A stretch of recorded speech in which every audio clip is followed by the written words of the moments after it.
George, you've helped multi-million subscriber YouTubers like Ali Abdaal and Mike Shake write their scripts, and you specifically focus in helping people maximize their attention. So keep viewers watching, which is obviously super important as YouTube monitors watch time on a video when it decides whether to push those videos out to bigger audiences or not.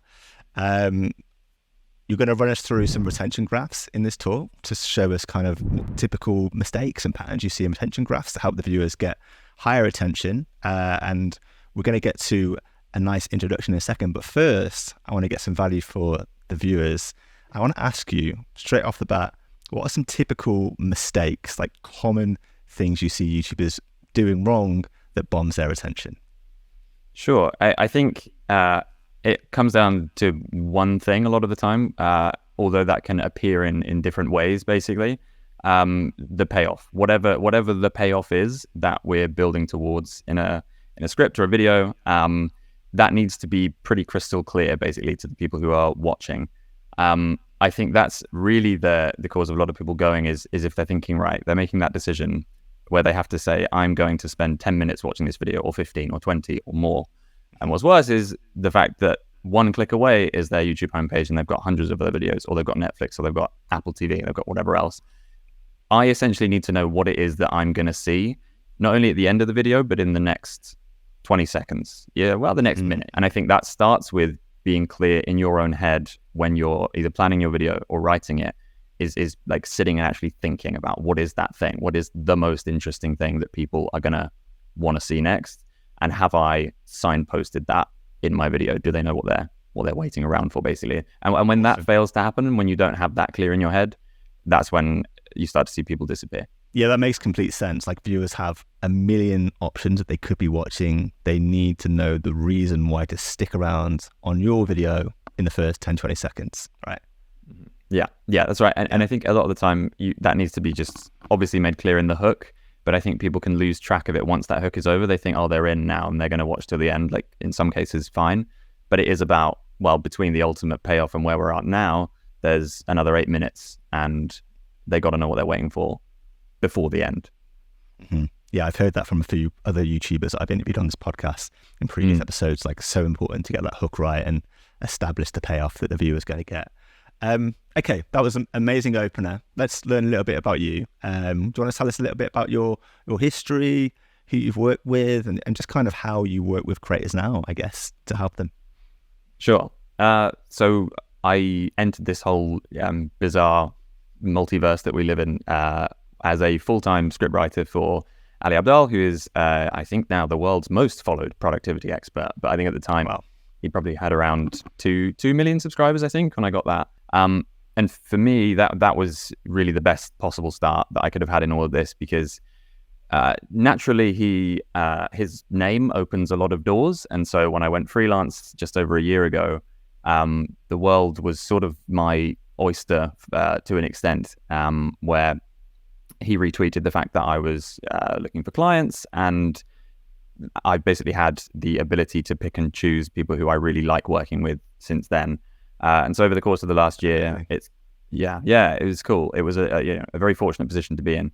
And so gradually over the course of the year, I've been moving more out of that education, edutainment style thing, and pushing more towards the entertainment side of things, which is, like you say at the start, more recently I've started working with Mike Shake, who's sort of nearing 3 million. And that brings with it an entirely different challenge, rather than kind of ground up script writing, which is what I was doing with Ali and various other clients that I've had. Now it's a case of they dump hours of footage on my desk, essentially, and then it's my job to kind of do the pre-edit, essentially, and arrange it, write the voiceover that weaves it all together, and kind of create a story from the footage that we've got. So lots of different challenges, lots of different opportunities in this space, and a lot of fun to be had. Sure. And so my new kind of vibe and what I'm trying to go for these days is to be more the kind of like the script writing guy, if we're putting a label on it, and thinking more about the craft of script writing as that relates to retention. So it's partly about trying to keep the line as flat as possible, but it's also about thinking, how can we get people as engaged as possible with this video? How can we get people feeling like part of a community? Because I think ultimately that's like the 3D aspect that is behind the very 2D. This is what my graph did. This is what I need to fix. So you're saying that getting higher retention on our videos isn't as simple and straightforward as simply looking at a single retention graph and deconstructing what that graph shows you. There's more to it. For sure. There is a lot more to it. So this is an example of a pair of graphs that on the surface basically do the same thing. If you kind of think of the amount that's below the line and the amount that's above the line, they broadly look very, very similar. But the one on the left massively outperformed its sub count, and the one on the right, as you can see, had a pretty bad ratio of subs to views. Obviously, you can like a lot when it comes to numbers like that. But this is one of the clearest examples that I have from videos that I've reviewed where the line is not enough by itself. And the kind of breakdown that I had for this by looking at it was essentially the one on the left, the one that's done very well, was a listicle. It was a top 20, I think it was the top 20 Minecraft seeds for the month of August or whatever. And with a video like this, what you see in the graph is a lot of like continuous spikes, essentially. And each of those spikes roughly coincides with each time they move on to talking about a new Minecraft seed. The reason for this, at least as far as my interpretation goes, is that the whole point of this video is showing somebody who's interested in this game something that they're going to want to then take away and try for themselves. And it's like a victim of its own success, essentially, where as soon as somebody finds the seed that they think looks really cool, they're going to quit the video and leave. Now, on the... Yeah, exactly. On the surface, that is something that you would assume would send bad vibes to the algorithm because it's somebody who's leaving the video nice and early. The difference is when you search this creator's name, or when you search, not his name, obviously then his name would come up top. But when you search top Minecraft seeds or whatever that kind of niche would be, his videos are always top of search. And the reason there is that you get a lot of viewer satisfaction. The video does exactly what it says it's going to do. And it delivers exactly what you're expecting when you start watching a video like that. And so the result is every time he uploads one of his videos, you go back. And this channel had, I think, fairly high returning viewers. There's a strong positivity around his brand. Like he's built up like viewer loyalty and positive a sentiment towards the channel. Yeah, exactly that. And so there, the returning viewers thing almost, I'm trying to think of the right way to phrase it, but kind of makes amends for the perceived slightly wonky, downward spiky retention graph.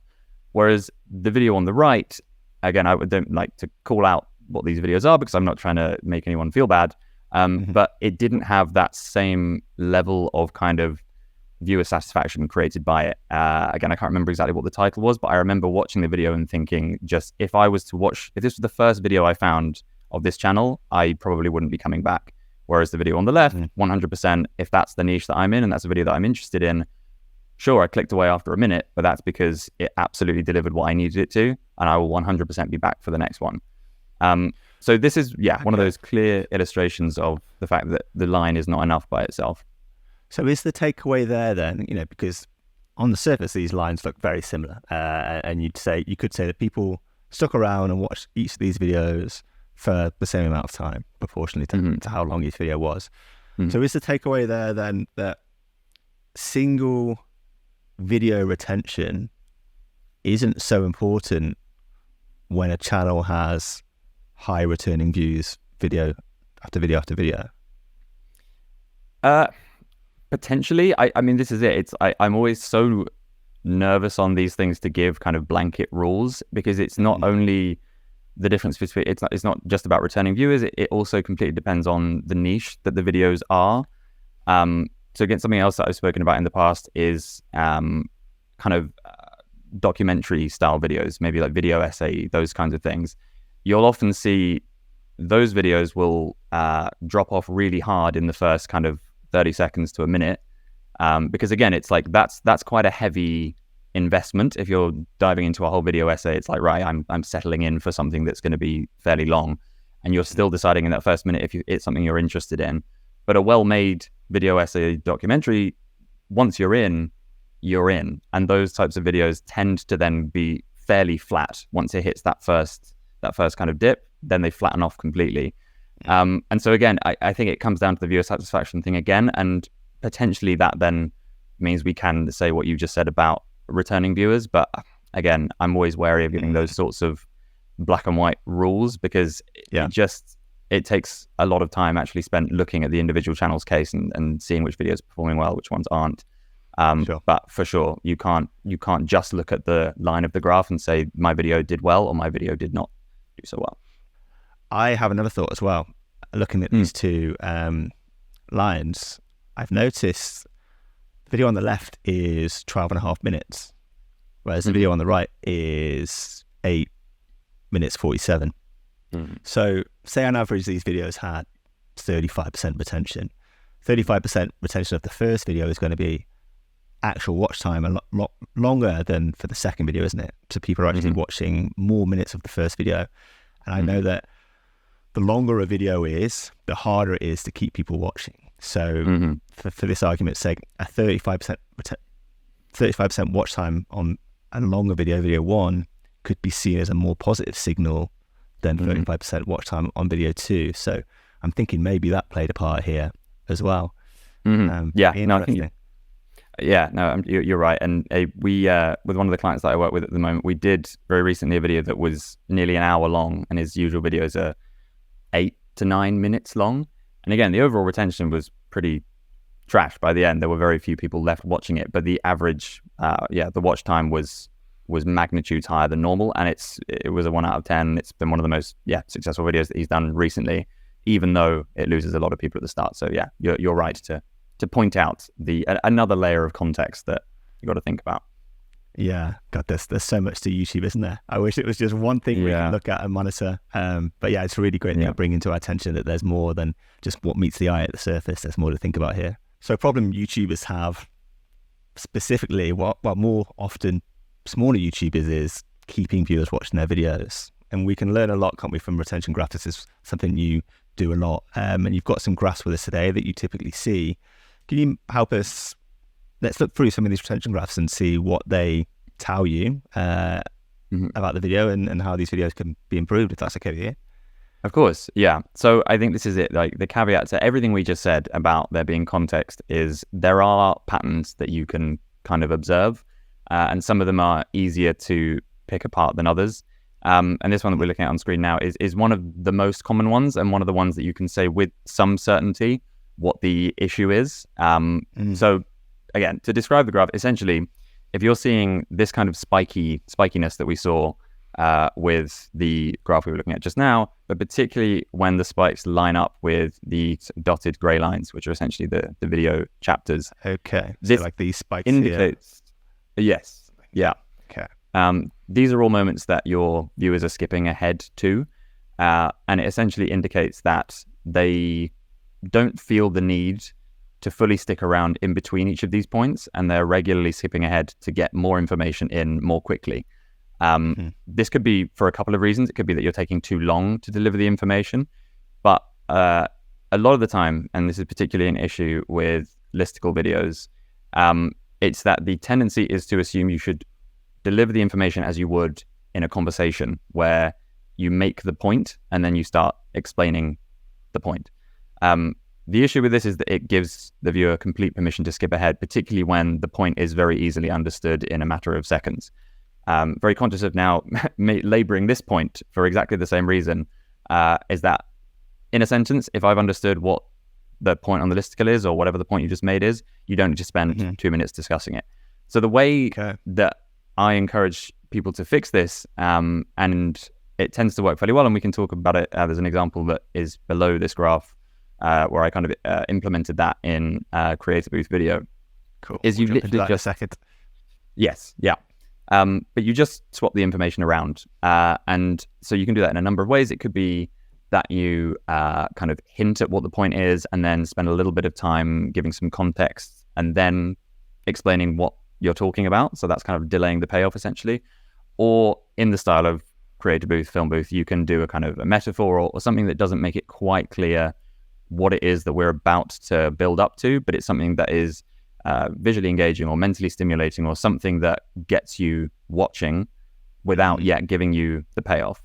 And again, it's tricky because you don't want to, you're not trying to play with people in the way that you're just saying, I'm not going to tell you what this information is right until the very end, because people will get bored with that and they will click away. But it really can be as simple as where you start by giving what the point is, literally just move that sentence to the end of that segment of the video and see if it still flows. And if it does still flow, that's going to be probably a more efficient way of doing it. Yeah, so when people typically start a chapter and they know it instantly, like they find out instantly what that chapter's about and the information that's going to be delivered in that chapter, they skip ahead because they've got no more reason to watch that chapter. So what you're saying is find a way to not make it immediately obvious what information the chapter is going to provide by rearranging the flow of information, but also still make it interesting enough to keep people watching and not lose interest in the whole video. Is that right? Yeah, exactly. Okay, that's really interesting. I've seen this done a lot with I follow a YouTube channel called Game Ranks, and they do a lot of listicle videos, like 10 best games of 2023 so far. But instead of naming their chapters, they'll call the chapter number 1, number 2, number 3. Yeah. So you can't visually see what the chapter's about. And then I've also seen some creators, I think Ali does this as well sometimes. They have kind of like vague, ambiguous names for their chapters. So like rather than like do this, it'll be the 30-20 rule. But people won't know what that rule is, and they have to watch the chapter to understand what it is. So pretty much what that's you're saying. That's kind of the second half of it, is making sure once you've done the work on the script, you don't then just give it away in the title cards anyway. But I was consulting with, or doing some consulting with Ali's team fairly recently, and despite the fact they do often do well at not giving away what it is from the chapter alone, they will sometimes still start the segment by saying the 30-20 rule is blah, blah, blah, and then they'll talk about it for a minute. And it's like the mistake is still mistake, but you know what I mean? It's still there.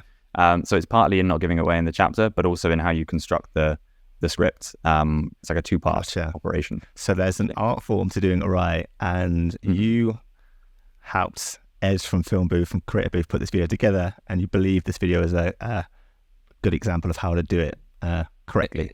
The thing first, initially, I mean, this is maybe a slightly separate point, but the very first thing we're doing with this video is we're starting out by asking the audience a direct question. It's not yet clear what we're talking about in relation to the video, but it's immediately something that is going to engage the viewer and get them actively paying attention, actively participating, if you like, in the video. We'll play it and see what. Great. Yeah, let's watch that and see this in action. Look at these numbers on screen. This is the revenue generated in 1 month by 3 different YouTubers that I know. And these are their subscriber counts, which I'm going to put in a random order for you now. I want you to guess which channel is making which amount of money, and then I'm going to give you 2 more seconds before I reveal the answer. Surprised? One of the main reasons I started this channel because I wanted to... Okay. So what did we see there, George? What was that an example of? Yeah. So, like I said beforehand, initially it's asking the audience a direct question. It's getting them involved in the video, making them a participant. There are also a lot of kind of editing choices that the guys made on the other end. So immediately it's like a sort of little pop sound effect as soon as the question happens. There was also, Ed said, a very deliberate choice to leave the answer on screen for not very much time because that would, again, make people sort of like pause, check it out, go back, almost like, re-reviewing the information that they've just taken in. But the main point of this intro is that we're creating a puzzle for the viewer, which is not yet clear why we're talking about it at all. We haven't given any context to this, but it's something that is interesting for YouTubers because it's like, it's money and it's, sub counts and, it's probably not going to be obvious. It's not going to be the smallest amount of money is made by the smallest sub count, but if not, then how is it that someone with maybe very few subscribers is making loads of money? And so all these questions, it opens so many curiosity gaps straight away. And then again, we show them the answer, but we don't explain why that is. And still, we don't yet have context for what the video is going to be, but it's a very kind of engaging start to the video, essentially. So again, that's interesting. Separate. Oh, sorry, Greg, go on. I was just going to say, wow, that's so interesting. And I'm sure a lot of smaller YouTubers would be surprised that there's creators out there thinking about this stuff in this much detail. It's great to have you here and give us a little glimpse behind the curtain how all this works. Of course. But that was, I should say that's kind of almost a separate point. But then as for what we were discussing just before about reversing the order of information, I think if we watch just the next bit up to the first payoff, as it were, the first kind of reveal, you might see a bit more about what I was talking about with reversing that information. So I think if you probably play till about 40 seconds, it'll say myth 1, whatever it says. So yeah, cool. You tell me when to stop. We'll jump in now and just give me the heads up when to stop. Cool. Surprised? One of the main reasons I started this channel because I wanted to open people's eyes to just how much business savvy YouTube channels are making without having millions of subscribers or millions of views. Because the reality is most of the YouTubers I talk to make 10 times less than they desire because their beliefs about YouTube monetization are all wrong. So in this video, I'm going to debunk those beliefs so you can start earning what you deserve faster. So how have those small channels done it? Well, it's because they don't focus all their energy on getting more views, but instead better marketing and better systems that help generate revenue from the views they do get. And that's the first myth you need to forget about on YouTube. Views does not equal more money. I mean, sure, the big entertainment channels get... Okay, that was it. Cool. Yeah. So what essentially we're doing there is once we get past that kind of little game at the start, we're then starting to address more directly audience objections, audience preconceptions, if you will. So immediately we're saying, to back up that little game we did at the start, YouTubers that make the most money don't necessarily have the most views. Oh, interesting. Why would that be? And the reason for that is, now we widen the curiosity gap a lot more, because the beliefs that a lot of YouTubers have around monetization are all wrong. And so immediately I'm thinking, right, I don't know what these things are. Whatever my preconceived beliefs are about YouTube monetization, I'm in this moment uncertain if they are right or wrong because I'm being told that they could well be wrong. Sure. And then I'm shown the exact transformation that I'm going to get by the end of the video. It's going to be whatever those preconceived notions I have, they're going to be debunked, or I'm going to feel enlightened so that I can more effectively monetize my YouTube channel. And once we've kind of gone through all of that stuff, we then reveal that this myth, the first myth that we're talking about, is more views does not equal more money. And that's nearly a minute in before we've had that first little payoff. Whereas what I think a lot of people would do would be, in this video, we're going to debunk 5 myths about YouTube or YouTube monetization. Starting with myth number 1, more views does not equal more money. And then we talk about it for a minute. And I've got it. I understand. Like, I don't need you to tell me for a minute why that is the case. I can sort of start to intuit it. So that's just an example of how simply reversing that order of information can do wonders for retention. Yeah, that second example you gave of the typical YouTuber, you're skipping, aren't you? As soon as that chapter starts, you know what the chapter's about, you're on to the next chapter, then the next one. Yeah. So the overall watch time for the video is way lower. Yeah. So interesting. Exactly. So it sounds like you're just playing with a delicate balance of building curiosity and sort of like establishing payoff, but delaying the reveal. Is that fair? Yeah. Yeah, it is that. But it can sound almost a little bit, like gimmicky or almost a bit disingenuous to withhold that information. But I think honestly, it creates a more enjoyable experience for the viewer. I was working very briefly with, she runs a graphic design channel. I don't know if she'd want me to mention her name, so I won't mention her name. But she actually taught me something really interesting when I was looking through her kind of scripting template. She had these kind of notes on like what we want to achieve in X part of the video and what we want to achieve here and what we want to achieve here. And the phrase she used was, we want the viewer to feel smart. And the issue with giving away that information super, super fast is that the viewer gets it and they get bored and they move on. Whereas when we're actively taking time to engage their brain in a way that doesn't give away all the answers, it gradually gives people the chance to work out what it is that we're going to be talking about, and makes them feel smarter when they start to figure it out as you build towards the reveal, rather than giving all that information away and making them think, well, I got it, I'm skipping. So it's a more rewarding experience for you and them, I suppose. I suppose that makes them more active viewers. They're constantly figuring things out for themselves and having a closer engagement with the video throughout it. Yeah, exactly. Right. We've been hearing great tips so far on how to get more views on YouTube.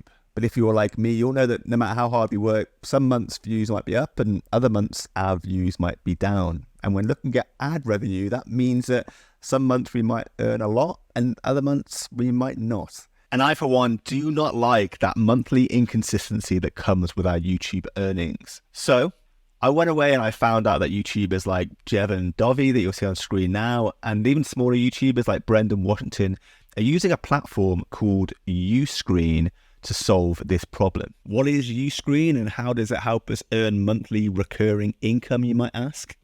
Let me explain. So going back to Jevon, he's used Uscreen to build the creator film school that you'll see on screen now, where you can see here he's teaching his audience the skills they need to create awesome videos. And if they want to, as viewers can join the creator film school by just committing to a $29 a month membership fee. Jumping back to Brandon here, he's used Uscreen to open the Creative Fam Academy, where if we scroll down, we can see he's hosting a ton of courses for his viewers that they can access when they join his monthly membership, which if we scroll down here, we can see is ranging from $4.99 for the basic stuff to $79.99 a month to join. And just focusing in on some of the Uscreen features Brandon's using to convince his viewers to sign up to that monthly fee, we can see here he's offering live stream trainings to his viewers. They can join an internal community inside this membership space, and they just get access to a ton of extra guides, courses, video content, and Q&As. And jumping back to Jevon here, even though his views on YouTube might be going up and down each month,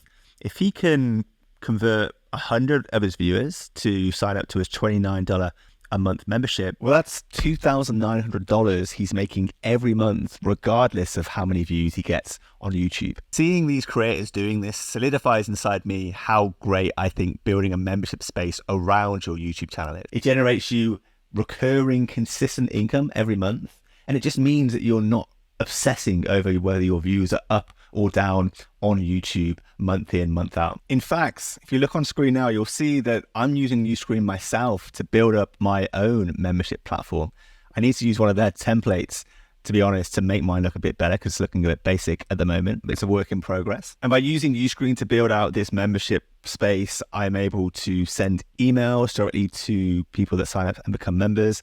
I'm able to offer free trials and provide coupon codes to my viewers. And jumping over here, you'll also see the behind the scenes of what the community space looks like inside a Uscreen membership area, where members of my membership space can come and have a chat with each other, speak to me, and just build a community inside my membership platform. And later, if I wanted to, I could bring my membership space into my own white label mobile and TV app, which means people could access it on iPhone, Android, Fire Stick, Roku TV, all of those usual suspects. It's a no-brainer for YouTubers like you and me making educational content to build membership sites alongside our channels to just get that guaranteed recurring revenue. I recommend using Uscreen to do it. Thankfully, they're sponsors of this podcast. So if you want to get set up, you can use my partner link that you'll find below in the description to this video. Thanks. Okay, that was awesome. So we're back at the list of common retention graphs that we see and what we can learn from them and improvements we can make. On to number 2, the gradual realization. Do you want to talk us through this graph? Yeah. So again, this may be one that you recognize. And the tricky thing with a graph like this is that there are none of those really steep drop-off moments where it's easy to focus in and think there's clearly an issue in this part. It's more a kind of gradual reduction in viewership over the course of the video. Again, context, there's a lot of different things this could be. But again, the common thing that I've found in the videos that I've reviewed, and again, I've up until very recently reviewing 3 videos every single week in my newsletter, writing videos every single week for different clients across different niches, is that it comes down again to payoff. And so I've got the 3 things that we can usually boil it down to. So the first thing is potentially the audience realizes gradually that they've already experienced the grand payoff, the biggest kind of aha moment they're going to get in this whole video. Maybe it's come early on.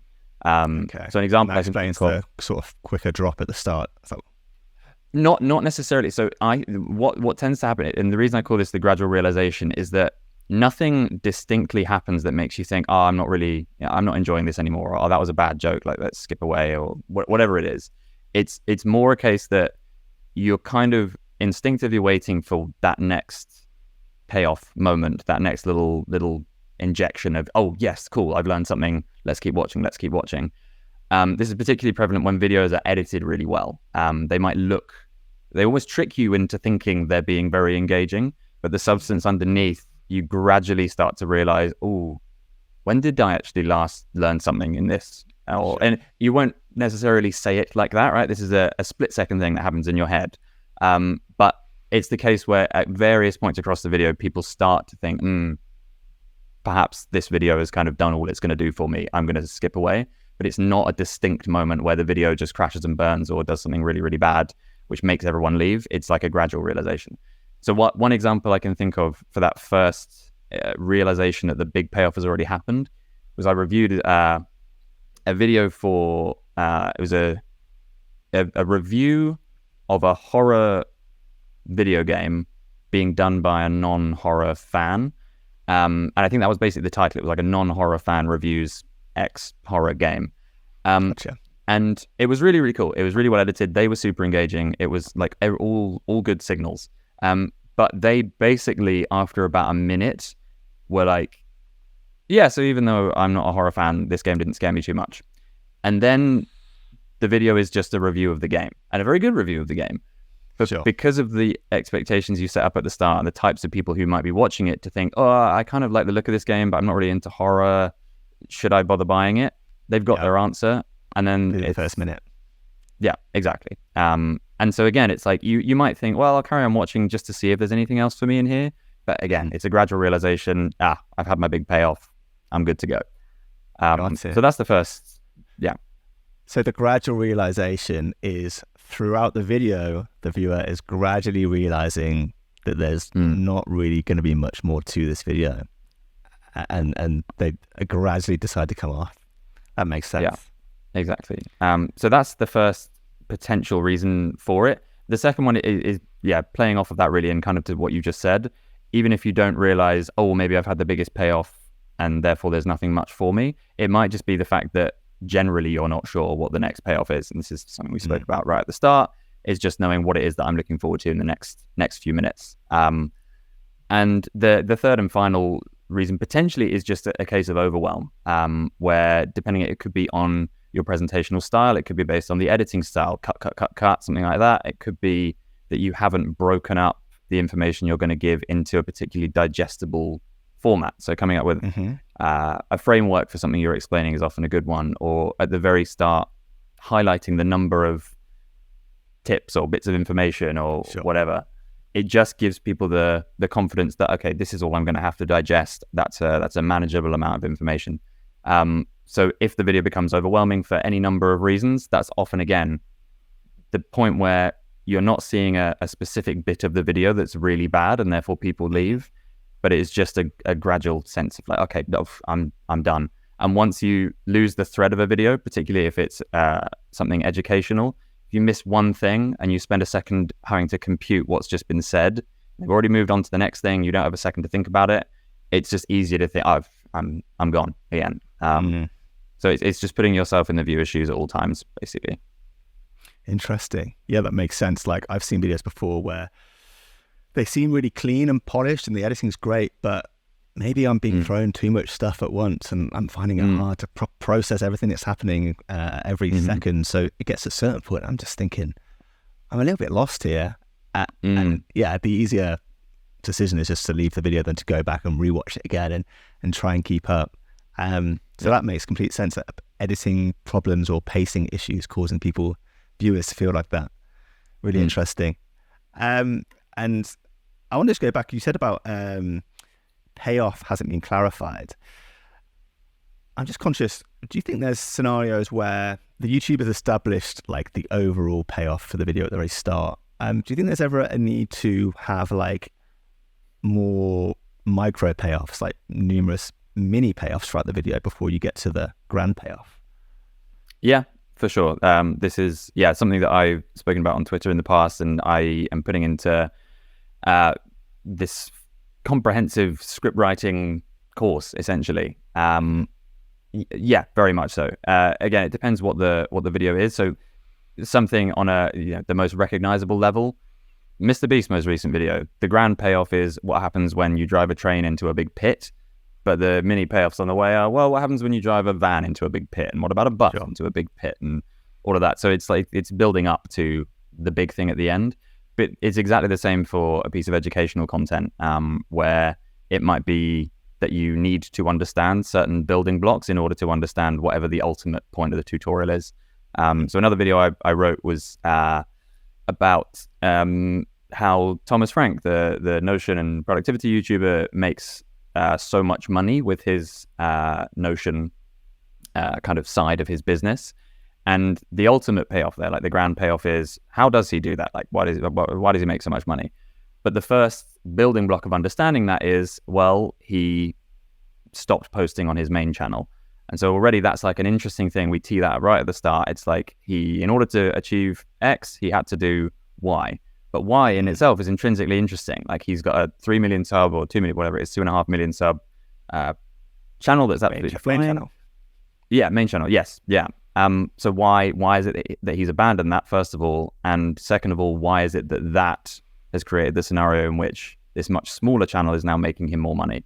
So again, that's the first payoff we build up to, is the abandonment of the main channel. And so in any situation, and this is where good storytelling comes in to either education or entertainment, it's giving people the necessary building blocks to understand the grand payoff that are themselves intrinsically interesting.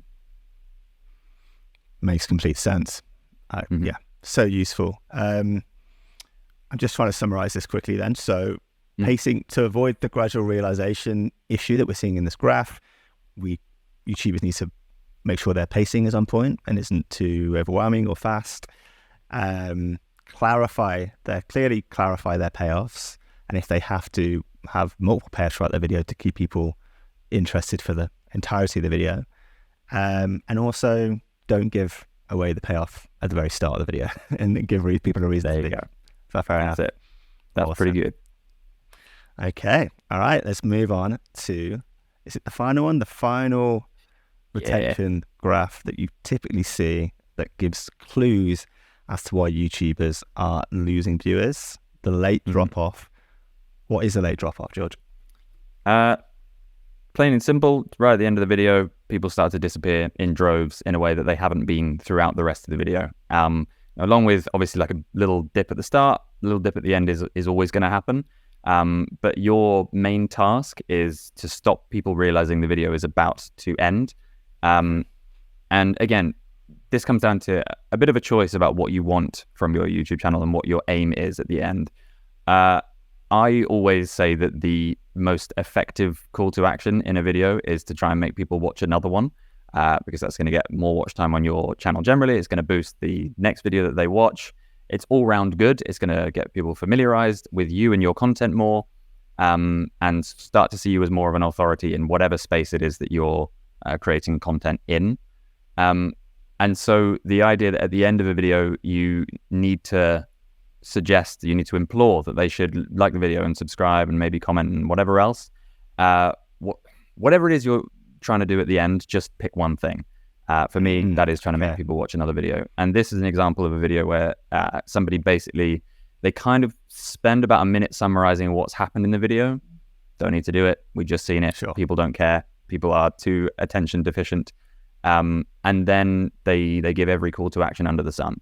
It was a more extreme example, this one, because most people don't. It will usually just be, oh, if you like this video, you'll like this one as well, and don't forget to subscribe, which is fine.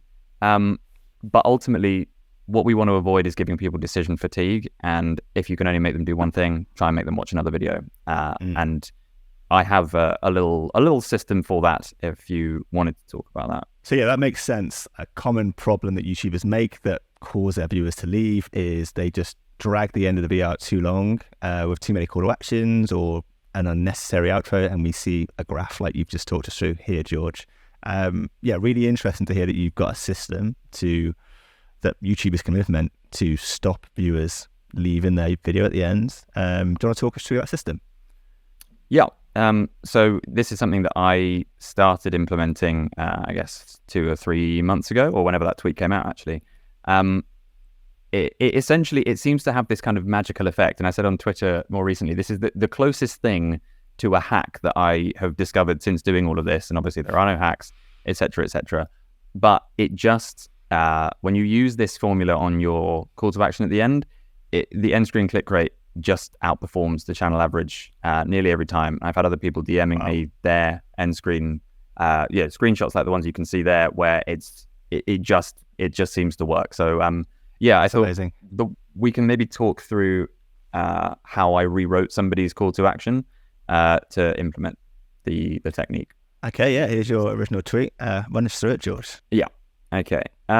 So when I was first kind of figuring this out, I broke down a call to action on somebody's video that they'd sent me and essentially rewrote it. So the first thing that I did here, and something that I do across script writing that is one of the most effective things that I have found for being able to see clearly what it is that your script is doing and what the purpose of certain parts of your script is to essentially label or highlight what certain sentences are for.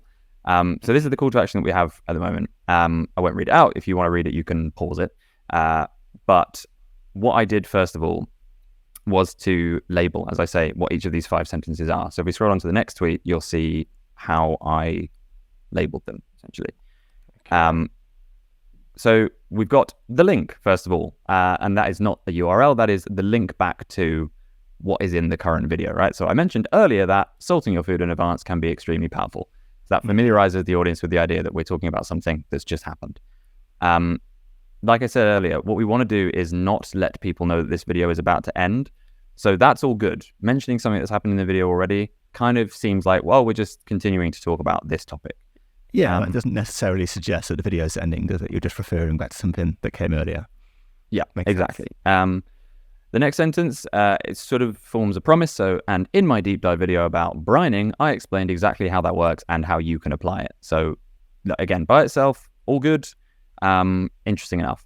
Then the call to action. So I'd recommend checking that video out right here.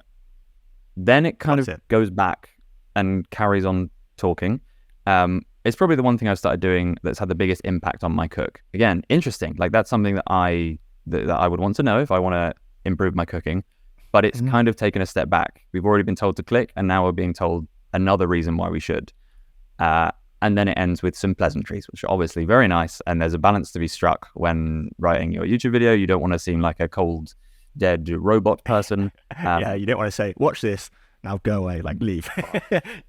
Yeah, you don't, but also you do. But you've got to find a pleasant way to do it. Yeah, exactly. So those are the labels that I added to them. That's really interesting. Can I just ask you why? Why did you step back after the call to action and have another sort of curiosity gap sentence there?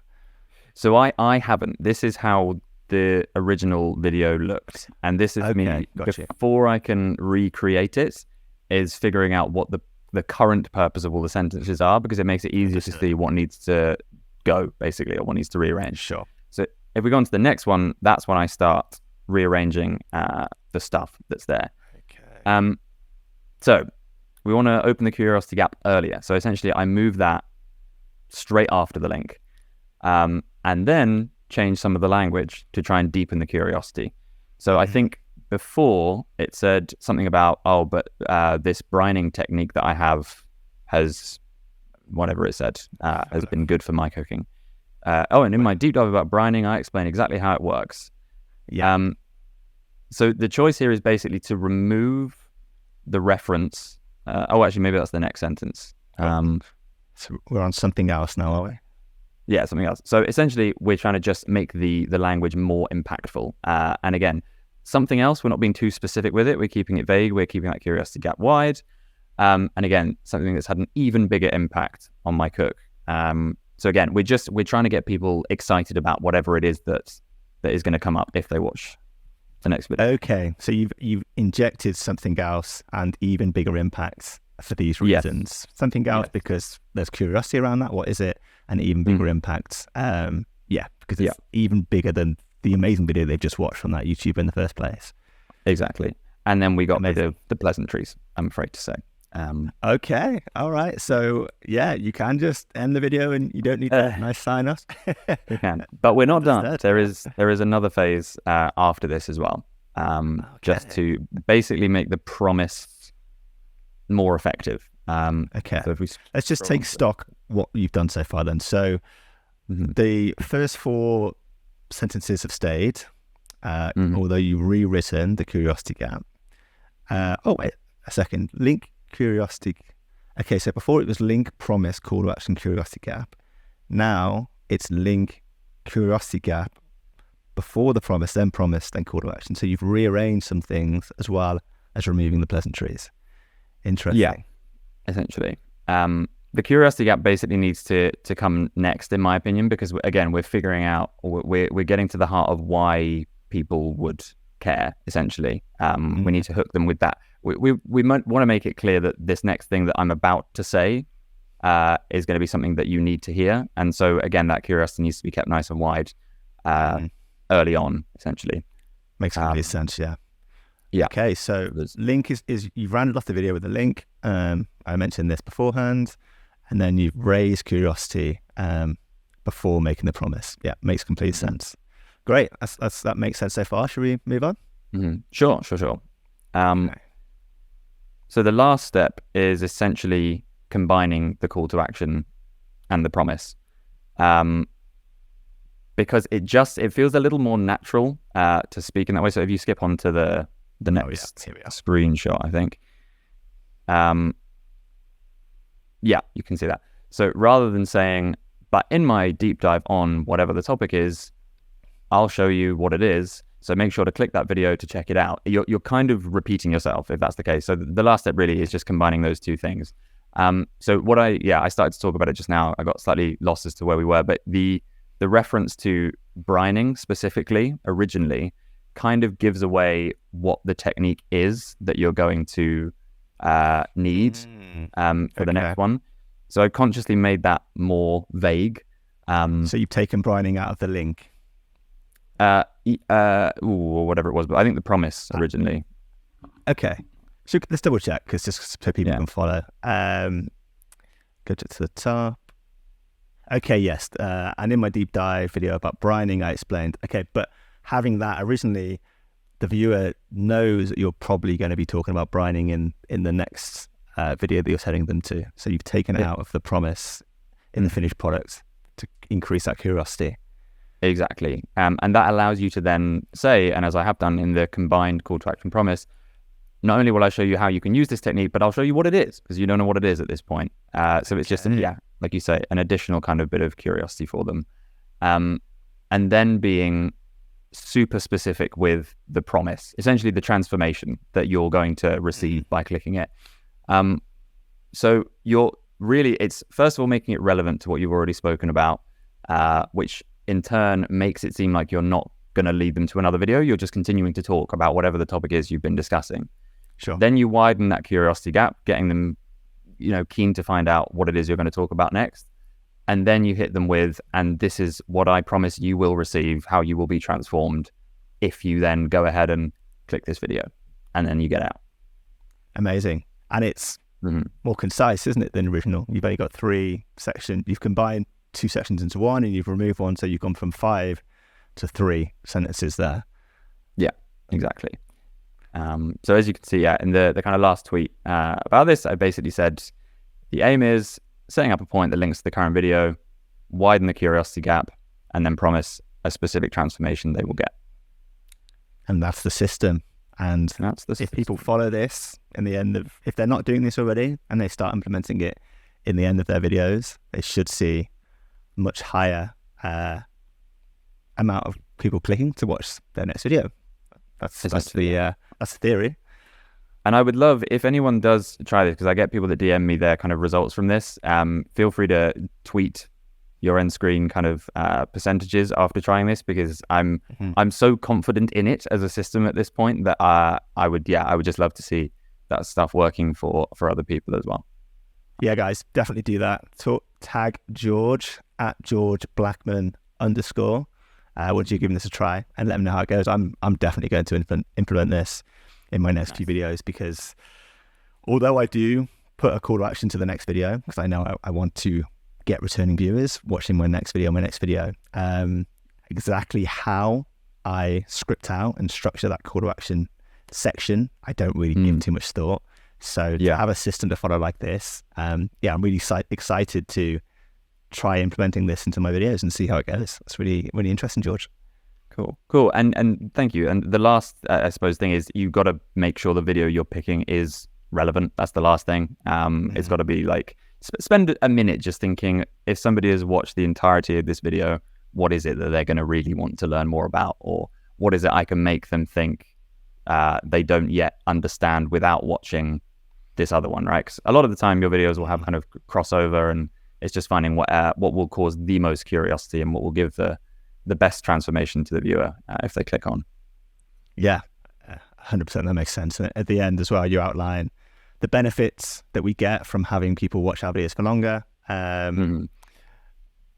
Watching one of your videos for longer means you're going to get longer viewer session times. Our videos are more likely to show up in the suggested feed when a new viewer first lands on our content, and it deepens the connection with the audience. Love it. So useful. Okay, George, that has been incredible. Like, I know retention and script writing is something people just feel ill-equipped on. They don't have that skill set. And watching this video, I'm sure so many creators, particularly smaller creators that have the most trouble with this, are going to get so much value. So really appreciate you being here and just sharing tips on keeping people watching and just discussing retention in its like, not as a standalone thing, but as part of the bigger picture. That was so interesting and so useful to hear about. So thanks for that. Of course, no problem. Thank you very much for having me on. It's useful to talk this stuff through because it kind of gets it straight in your own head as well. So yeah, it's been really cool. Yeah, a huge learning experience for me. You know, I've been doing YouTube myself for 5-6 years, but there's always something new to learn, and I've learned a lot in this call. And I want my viewers to continue learning with you. I know that you do put out material where YouTubers can keep getting tips from you. Is it a weekly basis? I'm showing your newsletter sign-up page now that we'll link to in the description. Maybe talk us through this newsletter and what people can expect when they sign up to it. Yeah, sure. So it's a weekly thing. I've been doing it for just over a year now. We've just crossed 1,000 subscribers. So come and join us. Thank you very much. It's been good fun. As I said earlier, I'm kind of pivoting the direction of this thing now. It's going to be less focused on retention graphs and more about the fact that I've now worked with a lot of very interesting and very different, very broad, niched creators. And so it's essentially going to be one kind of actionable script writing tip or piece of advice that you can implement every single week based on what I've learned working for those creators. So come along and get some free value. So useful. Yeah. People watching, sign up to George's newsletter. I've been signed up to his newsletter for maybe over half a year now, and I've learned so much around script writing and getting more views, growing my channel from just hearing the tips that George shares from like the industry work he does.